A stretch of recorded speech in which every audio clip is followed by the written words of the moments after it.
What if I told you a single region has been in conflict for more than 70 years, and it never truly stopped, not just one war, but multiple wars, uprisings, invasions, and battles, all connected to one question: who really controls this land? From 1948 to today, the Middle East has changed again and again through 5 major wars that shaped the entire world's politics. But here's the strange part: most people still don't understand how it all started, or why it keeps repeating.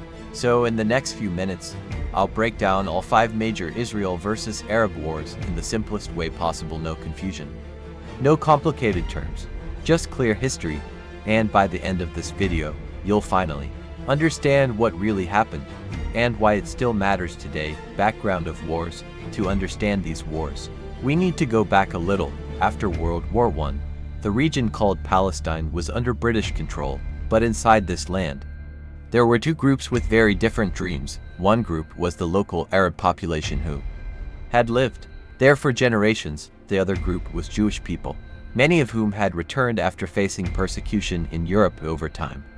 Tensions grew. Both groups believed the same land belonged to them, just for different historical and emotional reasons. Then came a turning point in 1948. The State of Israel was officially declared, and just hours later, war broke out. This moment didn't just start one conflict. It started a chain reaction that would last for decades. 1948 War. May 14, 1948, the newest nation on earth has just declared its independence. Within 6 hours, armies from Egypt, Jordan, Syria, Lebanon, and Iraq begin mobilizing toward Israel's borders. The numbers are stark. The Arab League's combined forces number over 100,000 troops with professional militaries, established supply chains, and, in some cases, modern equipment acquired during World War II. Israel musters roughly 35,000 troops, many of them part-time militiamen from the Jewish paramilitary organizations that preceded Israeli independence. Israel has no air force, no navy worth mentioning, no tanks. It is defending a newly established state with borders that the United Nations has drawn, but which surrounding Arab nations refuse to recognize by every measure of conventional military power. Israel should lose. The war should be over in weeks. Instead, Israel survives, more than survives. By the war's end, Israel controls more territory than the UN partition plan originally assigned to it. Israeli paratroopers are dropped deep into Egyptian territory. Armor units advance rapidly through the Sinai, covering distances that military theorists said were impossible with the logistics available. Israeli forces move in 3 columns simultaneously, avoiding the strongest points of Egyptian resistance and striking for the weakest points. The speed is the critical factor. The Egyptians expected an invasion, but not this invasion, not this fast, not this well coordinated. Within 100 hours, Israeli forces have captured the entire Sinai Peninsula and reached the Suez Canal, but something else happens in those 100 hours that proves more important than the ground campaign itself. Something that will fundamentally change the nature of warfare in the region. The British Air Force, coordinating with Israeli intelligence, carries out bombing raids on Egyptian air bases. The RAF destroys Egyptian aircraft on the ground, not in dramatic dogfights, but simply by bombing runways and parked planes. The lesson is not lost on Israeli military planners. An enemy without air superiority is an enemy who cannot defend itself. Air power is not just supporting force. Air power is decisive. 1967 War. 1967. A decade of tension between Israel and the surrounding Arab states has gradually escalated. Syrian artillery shells Israeli settlements. From the Golan Heights, Egypt and Syria coordinate military movements. Jordan mobilizes its army in May 1967. Egypt orders the United Nations Emergency Force out of the Sinai Peninsula, the buffer zone between Egypt and Israel that had kept peace for a decade. UN Secretary-General U Thant complies. The buffer is gone. Days later, Egypt closes the Straits of Tiran, blocking Israeli shipping to the Red Sea and beyond. For Israel, this is a declaration of economic war. The Arab states are now openly coordinated in military mobilization and economic pressure. Israeli leadership believes war is imminent. Arab leaders publicly declare that they will destroy Israel. Egypt's Nasser, in speeches and radio broadcasts, talks about the coming annihilation of the Jewish state. The Arab League coordinates military planning, but Israeli military commander General Moshe Dayan and Chief of Staff Yitzhak Rabin have a plan, one that remembers the 1956 lesson. Air Power First, June 5. 19677 for 5 a.m. Israeli fighter jets begin taking off from airfields across Israel. They fly low, beneath radar detection, toward Egypt, Syria, and Iraq. Their target, enemy air bases. In the next 3 hours, Israeli pilots execute one of the most devastating air operations in military history. They strike Egyptian airfields, destroying Egyptian MiG-21s, MiG-19s, and other aircraft. Before the Egyptians can even get them airborne, they strike Syrian airfields. They strike Iraqi airfields flying from the west. When the attacks are finished, 99% of Arab aircraft have been destroyed or disabled. Hundreds of planes, hundreds of pilots. Gone. The war, which should last weeks or months, is essentially decided in the first 3 hours, with Arab air forces neutralized. Israeli tanks can move across the Sinai Peninsula without fear of air attack. Israeli infantry can advance without worrying about enemy aircraft. The ground campaign becomes almost routine. By comparison, commanders lose track of what's happening. Communications break down. Formations dissolve. In the West Bank, Israeli forces move rapidly toward Jerusalem and beyond. In the Golan Heights, Israeli forces attack uphill against fortified Syrian positions. Tanks climb steep terrain in coordinated assault. By June 10, just 5 days after the war began, Israeli forces have seized all 3 territories. The war is over. The Arab states' losses total and decisive. 1973 Yom Kippur War, October 6, 1973. It is Yom Kippur, the holiest day. In the Jewish calendar, observant Jews are in synagogues, fasting, praying. Israel is effectively shut down. Buses are not running. Stores are closed. Streets are empty for the first time since 1967. Egypt and Syria have coordinated a simultaneous attack against Israel, but this war will be different from the previous wars. The Arab states have learned from 1967. They have not attempted to match Israeli air superiority.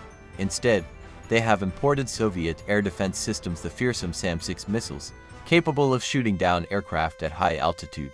They have also imported Sagar anti-tank missiles, capable of defeating Israeli tanks. They have also learned a second lesson, that conventional invasion requires overwhelming local superiority.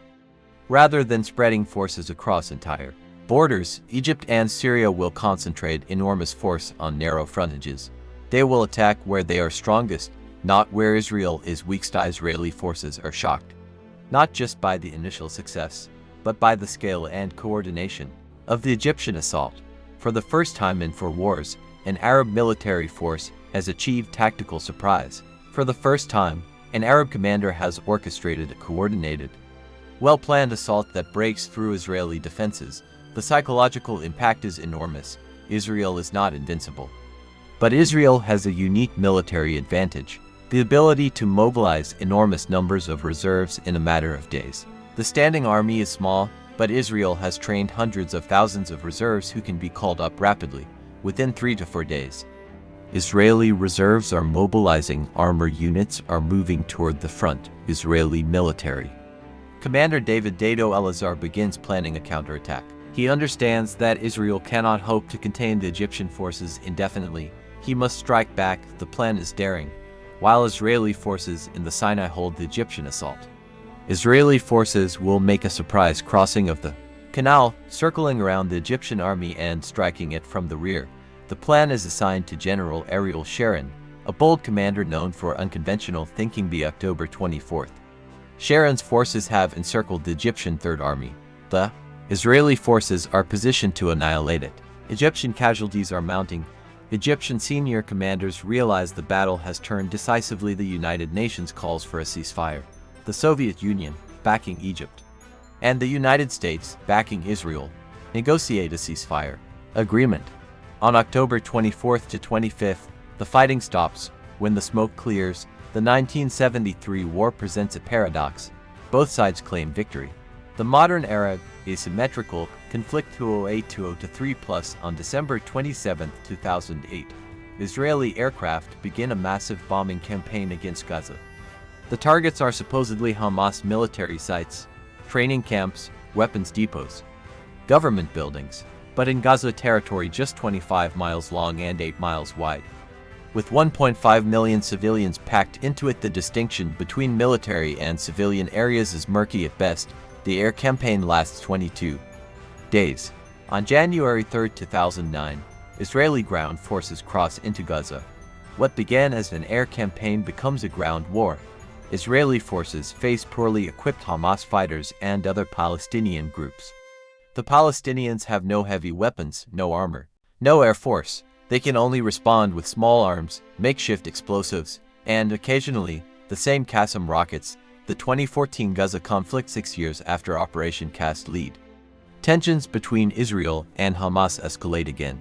In June 2014, Palestinian militants affiliated with Hamas kidnap and kill 3 Israeli teenagers in the West Bank. Israeli forces respond with large-scale operations across the West Bank, rounding up Hamas members.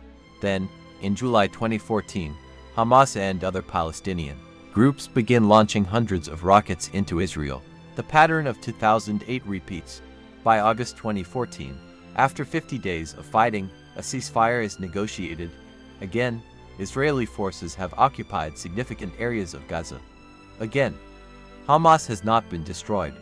Again, both sides claim some form of victory. The 2021 Gaza conflict 7 years later. In May 2021, the cycle repeats again. Tensions escalate over Jerusalem. Palestinian protests occur. Israeli police respond. Clashes break out. Hamas and other Palestinian groups launch hundreds of rockets into Israel. The operation is codenamed Guardian of the Walls. The campaign lasts 11 days by now. The pattern is well established. By May 20, 2021, a ceasefire is agreed. The conflict ends. Again, nothing is fundamentally resolved. The 2023 plus Gaza conflict. Israel destruct complete Gaza, not Hamas. October 7, 2023, Hamas launches a surprise attack on Israel. Unlike any previous attack, instead of rocket fire or small-scale border crossings, Hamas organizes a coordinated, multi-front assault. Hundreds of Hamas fighters cross the border into Israel. They attack military bases, intelligence facilities, and Israeli settlements. They take hostages, both military and civilians. For the first time in the asymmetrical conflicts, Hamas demonstrates capability for a large-scale organized military operation. Destruction of schools and hospitals. By late November 2023, international bodies reported catastrophic damage to essential civilian infrastructure in Gaza by Israel. Hospitals, the healthcare system was near total collapse. As of November 16, only 9 out of 35 hospitals were partially functioning, and at least 55 ambulances had been damaged. Medical staff reported performing surgeries without anesthesia and using clothes as bandages. Schools, education came to a halt.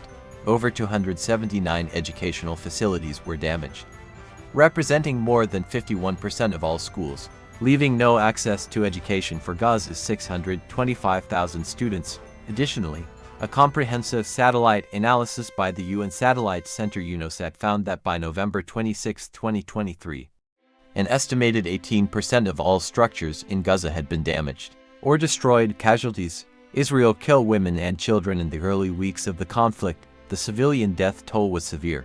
By October 29, 2023, the Gaza Ministry of Health reported that 8,000 people had been killed, with 66% of the victims being women and children, even before the major escalation. Movement restrictions impacted child health care. Between January and June 2023, an average of 60 children's applications for medical permits to leave Gaza for treatment were rejected or delayed each month due to Israeli restrictions, with at least 3 children reportedly dying while their applications were pending. In 2022, restriction of humanitarian aid by Israel. Following the start of the war, Israel imposed a complete siege on Gaza, cutting off electricity, food, water, and fuel. This blockade severely crippled aid delivery throughout October and November. Drastic reduction in food. Prior to the conflict, roughly 500 trucks entered Gaza daily. However, in the 3 weeks following October 7th, only 54 trucks were allowed through the Rafah crossing.